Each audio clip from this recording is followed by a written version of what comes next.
या मोहम्मद या मोहम्मद या मोहम्मद या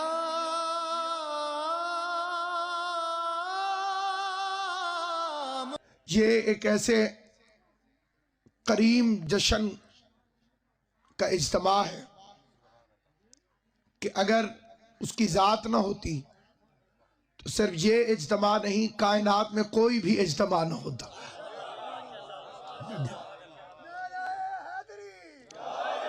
और ये रबीउल अव्वल की खुशियां मुहर्रम की मेहनतों का नतीजा। वो जो मुहर्रम में फरजांद रसूल ने मेहनत की थी, उसके नतीजे के तौर पर मस्जिदों में चरागा हो गया। अगर मुहर्रम के आंसू न होते तो रबीउल अव्वल की खुशियां ना होती। और अगर कोई ये सोचे कि कौन जीता और कौन हारा, उसका जवाब भी रबीउल अव्वल ही देगा। अगर मस्जिदों में यजीद के दादे की नातें पढ़ी जाए तो यजीद जीत गया, और अगर हुसैन के नाने की नातें पढ़ी जाए तो हुसैन जीत गया। और हुसैन के चाहने वाले, हुसैन के मातमी, हुसैन के अज़ादार ये जश्न मनाकर दुनिया को पैगाम देते हैं कि रोने का सलीका भी हमें आता है और हंसने की तमीज भी हमें।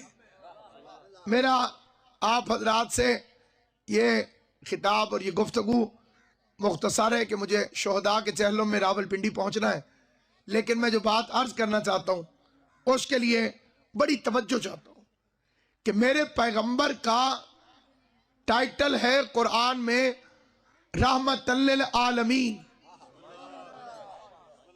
अल्लाह रहमान और रहीम, नबी रहमतल लिल आलमीन और मौलवी दहशतगर्द। खुदा जो है वो रहमान और रहीम है और पैगंबर जो है वो रहमतल लिल आलमीन है, लेकिन लोगों ने रहमत का मतलब समझा ही नहीं। जो सबसे ज्यादा दूरी हुई है वो इस बात से कि अल्फाज करीब हैं और मानी दूर है। मसलन उनका हुजूर रहमत थे, आज तक किसी को कत्ल नहीं किया, दुर्रा नहीं उठाया, तलवार नहीं उठाई। गैर मुस्लिमों के सामने कहोगे तो हंसेंगे कि खुद किसी को कत्ल नहीं किया, लेकिन अली को भेज के कत्ल करवाते तो रहे। तवज्जो चाहता हूं, इसका मतलब यह नहीं कि किसी को नहीं मारेंगे, क्योंकि यह मुआहिदा तो हुआ ही नहीं था कि हुज्जत तलवार नहीं उठाएगी। मलाइका को एतराज था कि यह खून रेजी करेगा। अल्लाह ने यह कब कहा कि नहीं करेगा? अगर खुदा कह देता तो हुज्जत पर तलवार उठाना हराम हो जाता। खुदा ने फरमाया इन्नी आलमो मा ला तालमून, जो हम जानते हैं वो तुम नहीं जानते। तो खुदा क्या जानता है और हम क्या नहीं जानते? वो ये था कि ऐ मलाइका, आज तुम्हें एतराज है कि ये खून बहाएगा, और कल जब इमामुल मुजाहिदीन अली की आदिल वाली तलवार चलेगी तो तुम्हारा सरदार जिब्राइल असलहा भी लेके उतरेगा और कसीदा भी पढ़ेगा, ला फता इल्ला अली ला सैफा इल्ला जुल्फिकार। जिन मलाइका को खून रेजी पर एतराज था, उन्हीं का सरदार जुल्फिकार लेकर नादिल।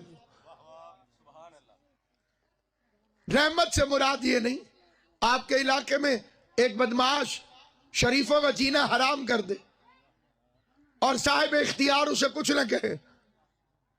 आप कहेंगे जी इसलिए ये कुछ नहीं कहते क्योंकि रहमत है। तो इस बात से अक्ल के तकाजे पूरे नहीं होते। बदमाश को खत्म करना भी मोमिनीन के लिए रहमत है। तवज्जो है या नहीं? एक इंसान जिसकी वजह से खराबियां पैदा हो, उसको माशरे से दूर करना भी रहमत है। अब बारिश सबके लिए तो रहमत नहीं। बारिश के लिए मशहूर है कि बारिश जो है वो रहमत है, लेकिन सबके लिए कहो। कायनात में कहते हैं कि मुस्तफा ने कभी किसी को नहीं मारा, मुस्तफा रहमत थे इसलिए किसी को कत्ल नहीं किया, मुस्तफा रहमत थे इसलिए तलवार नहीं उठाई।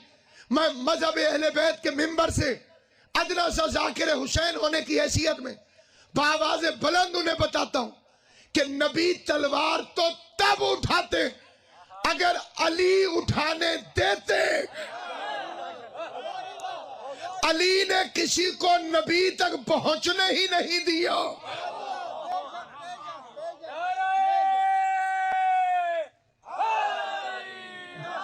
भाई अगर अली किसी को नबी तक पहुंचने देते तब तो नबी लड़ते। नबी को लड़ने की जरूरत क्या है? अली जो मौजूद है, यानी अली की तलवार का नाम है जुल्फिकार, नबी की तलवार का नाम है हैदर कर्रार। एक दर्जा इससे आगे का है और वो दर्जा ये है कि अगर कोई लड़ ना सके तो वो बद्दुआएं देता है। कमजोर की किबला शेख साहब, इमाम हुसैन आपको साहब, कमजोर की एक ताकत होती है दिल की भड़ास निकालने के लिए बद्दुआएं देता, और ये वो नबी है जिसने कभी किसी को बद्दुआ भी नहीं दी। पहले वाले नबी बद्दुआ करें तो कायनात गर्क हो जाए। किसी ने पानी में डिबो दिया, किसी ने पत्थरों में पिरो दिया, मुस्तफा ने बद्दुआ क्यों नहीं की? उसका भी जाहिलाना जवाब दिया जाता है क्योंकि रहमत है। तो जो पहले नबी थे वो क्या थे? हर नबी रहमत है, रेंज मुख्तलिफ हो, ये अलग बात है। जहां जहां तक के लिए नबी वहां वहां के लिए रहमत। मुस्तफा की रेंज है आलमीन तक, और आलमीन के हिस्सेदार मैंने 3 देखे। या अल्लाह है, अल्हम्दुलिल्लाह है रब्बिल आलमीन, या मुस्तफा है वमा अरसलनाका इल्ला रहमतल लिल आलमीन। आलमीन के भाईवाल 2 होते तो मैं भी मोहम्मद रसूलुल्लाह पे रुक जाता। अगर अल्लाह आलमीन के हिस्सेदार 2 बताता तो मैं भी यहां रुक जाता। अल्लाह ने आलमीन का तीसरा भाईवाल बताया, लक़द इख्तरनाहुम अला इल्मिन अलल आलमीन। हमने एक खानदान को उनके इल्म की बुनियाद पर आलमीन का मुख्तार बना दिया। हमने आलमीन का मुख्तार बना दिया, और हम का लफ्ज गवाह है कि जमा का सीगा। लोगों ने इलेक्शन से बनाए लेकिन हर खानदान से एक एक, क्योंकि खानदानों में एक ही होता है। गालिब को भी कहना पड़ा कैस जैसा बनी आमिर में दूसरा ना हुआ, पूरे कबीले में से एक एक। और वैसे भी एक मशहूर हो जाए तो बाकी मशहूर नहीं होते। अब्बा जी मशहूर हो जाए तो बेटा जी मशहूर नहीं होता। शोहरत शोहरत को दबा देती है। बाप मशहूर हो जाए तो बेटा मशहूर नहीं होता। क्या कहने आले मोहम्मद तुम्हारे। मुस्तफा की अपनी शोहरत है, अली की अपनी शोहरत है, हसन हुसैन इनकी वजह से मशहूर नहीं, उनकी अपनी शोहरत है। हद हो गई है, इनकी कब्रों की शोहरत भी किसी के साथ होने की वजह से नहीं। तवज्जो है, इनकी कब्रों का ये एड्रेस नहीं कि फुलां के साथ। इस तरह से अगर कोई दफन होता तो गुमनाम हो जाता।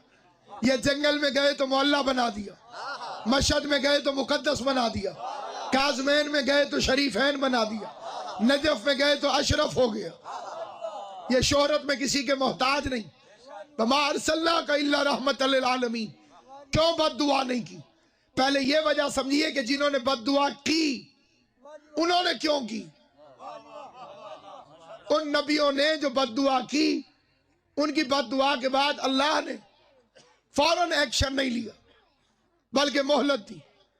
नूह ने फरमाया अज़ाब भेज, अल्लाह ने खजूरें भेज दी। खजूरें खा, गुठलियां इकट्ठी कर, गुठलियां बो, कोंपलें निकलेंगी, हिफाजत करना, दरख्त बनेंगे, दरख्तों को काटना, फिर भट्टे बनाना, फिर कश्ती बनाना। ये बुज़दिली नहीं, मोहलत है। क्या अगर इतने अरसे में कोई तौबा करना चाहे तो कर ले। नबी अल्लाह से कहते थे अजाब भेज, और अल्लाह फरमाता था कुछ ठहर जाओ। और इस नबी से अल्लाह कहता था अजाब भेजूं,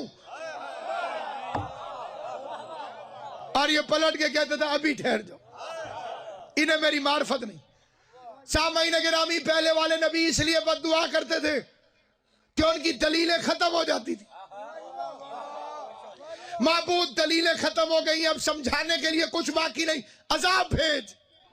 और मुस्तफा ने बद्दुआ इसलिए नहीं की कि दलीलें खत्म ही नहीं हुई।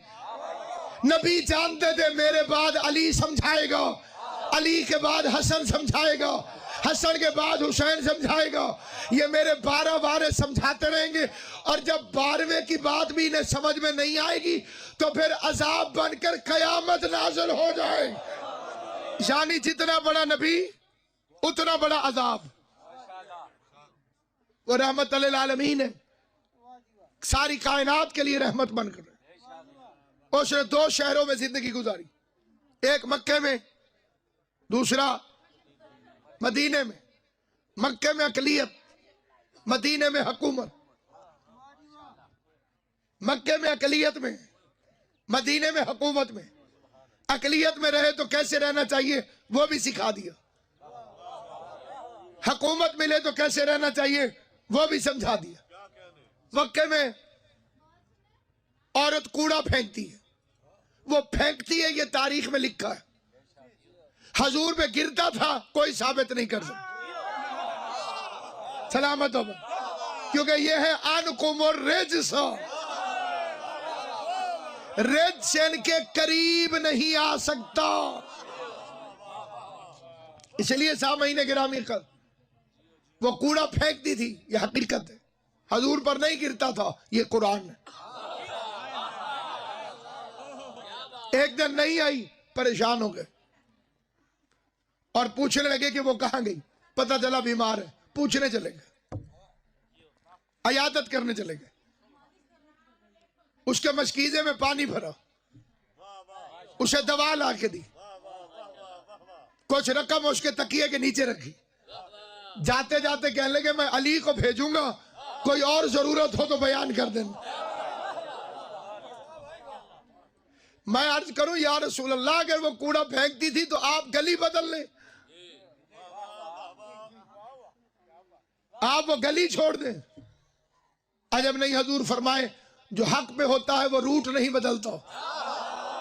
तो इसका मतलब ये है कि जैसे डॉक्टर कहते हैं कि जवाब दे दिया, मैं जवाब दे दूं तो मेरे बाद कौन आएगा, ये बदलेगी मैं नहीं। मैं कहता हूं यार रसूलल्लाह, जब घर में अकेली थी तो दवा देने की बजाय गला दबा देना चाहिए था। अंदर जाते और कहते अल जिहाद लब्बैक लब्बैक। काफिर मुजम्मत से नहीं मुरम्मत से ठीक होते हैं। फरमाया अगर मैं काफिरों को मारने आया हूं तो मेरा अल्लाह पैदा क्यों करता है? फौज है या नहीं यार? ये एक गलत तस्वर नौजवानों के जहन में दिया जाता है, काफिरों को मारो, यहूदियों को मारो, ईसाइयों को मारो। और हजूर फरमाते इकरिमुल ज़ैफ़ वलौ कान यहूदियन और नसरानियन, मेहमान की इज्जत कर, चाहे यहूदी हो चाहे ईसाई। तो पहले तो हजूर को छोड़ो जो यहूदी और ईसाइयों की इज्जत करवा रहा। लोग तशद्दुद से नहीं किरदार से बदलो। पैगंबर काफिरों को कत्ल करने नहीं आया, कुफ्र को कत्ल करने के लिए आया। दूरी बीमार से नहीं बीमारी से होती है। बीमार से नफरत करोगे तो बचेगा कौन? बीमारी खत्म करते हैं, बीमार को तो खत्म नहीं करते। ये है मक्का। एक औरत निकली घर से, सामान ज्यादा, उठाया नहीं जा रहा। मक्के की औरतें, अरब की औरतें घर से निकलते वक्त सोचती नहीं थी कि ये वजन मैं उठा भी सकूंगी कि नहीं उठा सकूंगी।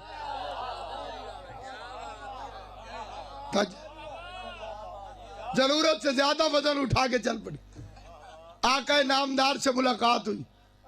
सैयद अरब अजम ने फरमाया अपना सामान मुझे दे दे। क्या कहने मदीने वाले सैयदों, औरतें घर से निकल खुद आती थी और वापस घर पहुंचा सैयद आते थे। जो उससे मिलता है उसी का हो जाता है, उसे ये नहीं पता कि खुद भी मिल रही।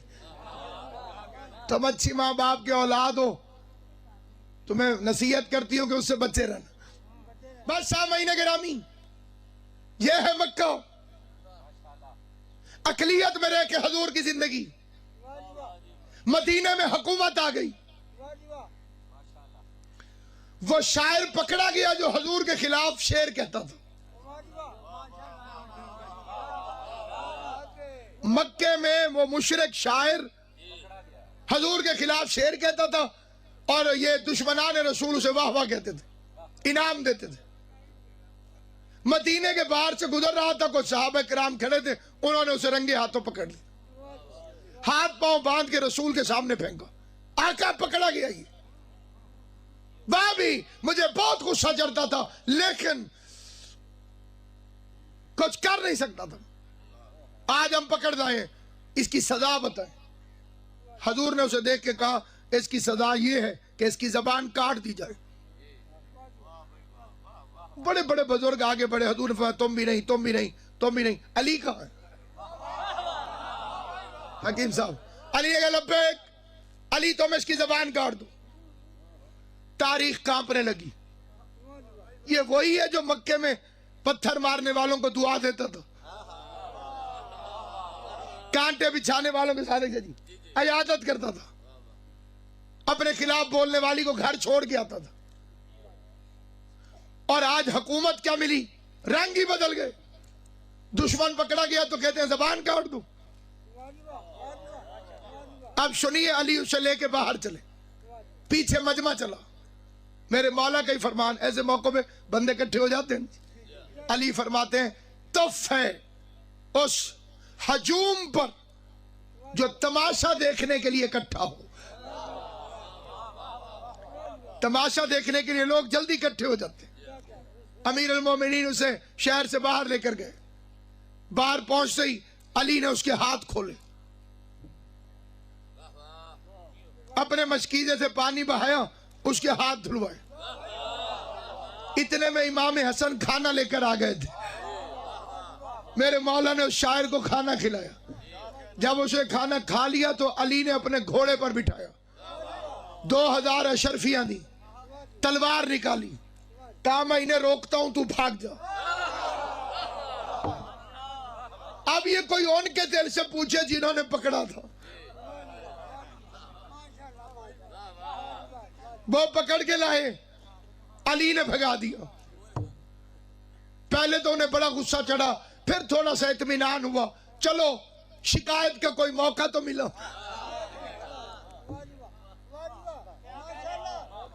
मस्जिद में आए शिकायत लगाने, या रसूल अल्लाह, आज अली ने गजब कर दिया। आप ऐसे ही हर वक्त अली के फजाइल पढ़ते हैं, अली मेरा भाई है, अली मेरा वारिस है, अली मेरा वसी है। देखिए अली ने क्या किया। पैगंबर ने पूछा क्या किया? कहा आपने कहा था जबान काट दो, अली ने छोड़ दिया, खाना भी खिलाया, दूसरा बोला घोड़ा भी दिया, और एक बोला पैसे भी दिए। पैगंबर के चेहरे पे तबस्सुम आया। फरमा अली मेरी बात समझ गए, तुम मेरी बात नहीं समझे। आओ चुप करके हजूर के सामने कौन बोले। फिर घर गए तो वहां भी कौन बोले। घर जाके उन्होंने बात सुनाई, बस बेचारे पेशी में आ गए। तुम भी हर वक्त चुप रहते हो। हजूर ने कहा था कि जबान काट दो, इसका और क्या मतलब होता है? जो अली को समझ आया और तुम्हें समझ नहीं आया। जबान काटने का ये मतलब है कि खाना खिलाओ, घोड़ा दो, पैसे दो, भगा दो। गैरत करो, जाओ रसूल खुदा से पूछो कि असली बात क्या है, हमें भी समझाएं जो अली को समझ आया। रात बेचारों ने बड़ी मुश्किल से काटी। सुबह की नमाज हजूर के पीछे पड़ी, बड़े परेशान थे और एक दूसरे को इशारा कर रहे थे तू पूछ, और दूसरा कह रहे थे तू पूछ। इतने में पता चला कि पीछे कोई आया है। मुड़ के देखा तो रात वाला शायर घोड़ा बांध रहा था। उसने घोड़ा बांध के वजू किया, वजू करके हजूर के सामने आया।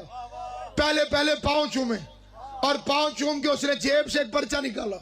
क्या लगा पूरी रात नींद नहीं आई सरकार, एक नात लिख कर लाया हूं, इजाजत हो तो सुनो। एक नात लिख कर लाया हूं, एक नात लिख कर लाया हूं, इजाजत हो तो सुनाऊं, वो नात पढ़ रहा था, सहाबी आसंद आसंद आसंद सुभान अल्लाह दाद दे रहे थे, और मुस्कुरा के नबी ने फरमाया, देखा अली ने गुस्ताखी वाली जबान काट दी, मिदहत वाली जबान जारी है।